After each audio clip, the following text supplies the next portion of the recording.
আজকে একটু চলে এলাম খাওয়া দাওয়ার ভিডিও নিয়ে। আমি গতকালকে দেশের বাড়ি থেকে চলে আসলাম, অনেক রাত্রে ঢুকেছি।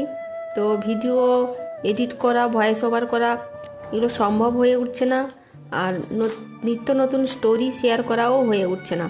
সেই জন্য আজকে ভাবলাম কোনো কিছুই ভিডিও নেই, তো আজকে খেতে বসে ভিডিওটা শ্যুট করে তোমাদের সঙ্গে একটু ভয়েস ওভার দিয়ে কথা বলে নিই। তো আজকে আমি রান্না করেছি, তোমাদের তো ফটো আগে পোস্ট করে দিয়েছি। আজকে আমি মটরশুঁটির ডাল করেছি, ভেজ ডাল, আর শিম আলু ভাজা করেছি। আর ঈশার শরীরটা একদমই ভালো না, পেটের ব্যথা করছে, আর হাতে পায়ে সব পোকা টোকাগুলো কামড়েছে। গ্রামের বাড়িতে গিয়ে ওখানে ছোটাছুটি করে হাতে পায়ে সব পোকা কামড়েছে, লাল হয়ে গেছে, আর চুলকানি প্রচণ্ড হচ্ছে, আর পেটের ব্যথা হয়ে গেছে। সেই জন্য ও ভীষণ জ্বালাচ্ছে।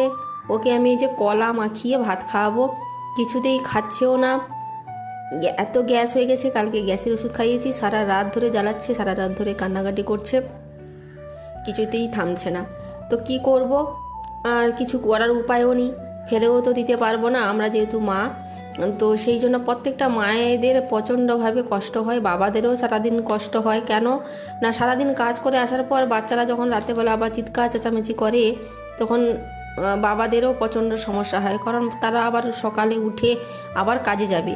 সেই জন্য ওদেরও প্রচণ্ড সমস্যা হয়। তাও আমরা কি সারাদিন হয়তো একটু রেস্ট করছি, শুয়ে বসে হয়তো ঘুমাচ্ছি না, কিন্তু শুয়ে পড়ছি, বসে পড়ছি। কিন্তু বাবাদের সমস্যা হচ্ছে কি, যে ওরা সারাদিন কাজকর্ম করার পরেও শান্তিতে রাত্রে একটু ঘুমাতেও পারছে না বাচ্চাদের জন্য। তো গ্রামের বাড়িতে গিয়ে আরও এই একটা বাচ্চার এতগুলো সমস্যা হচ্ছে, নিজেদের ঘুম শান্তি হচ্ছে না। তারপরেও আবার গ্রামের বাড়িতে আমার মা, আমার শাশুড়ি, আমার শ্বশুর ঘরের লোকজন, আমার বাপের বাড়ির লোকজন সবাই খালি বলছে, আরেকটা বাচ্চা নিবি না, আরেকটা বাচ্চা নিয়ে ও বড় হয়ে যাবে। কিন্তু যারা একা হাতে বাচ্চাকে মানুষ করছে তারা জানে যে কতটা কষ্টকর একটা বাচ্চাকে বড় করতে। একটা বাচ্চা হলো তো কি হয়েছে, একটা বাচ্চাকে ভালোভাবে সুস্থভাবে এবং মানুষের মতো মানুষ করাটাই অনেক বড় ব্যাপার। কতটা কষ্ট হয়, তাহলে দুটো বাচ্চা হলে এই আগের বাচ্চাটা তখন অবহেলা হয়ে যাবে।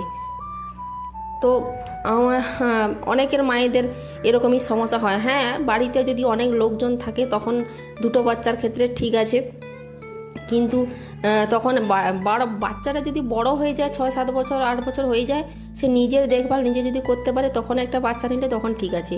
কিন্তু সবসময় যে বাচ্চা, এইটুকু বাচ্চা থাকতে থাকতে আবার যদি একটা বাচ্চা নিয়ে নেওয়া হয়, তাহলে কি অবস্থা হবে আমাদের অবস্থা, না বাবার শান্তি না মায়ের শান্তি।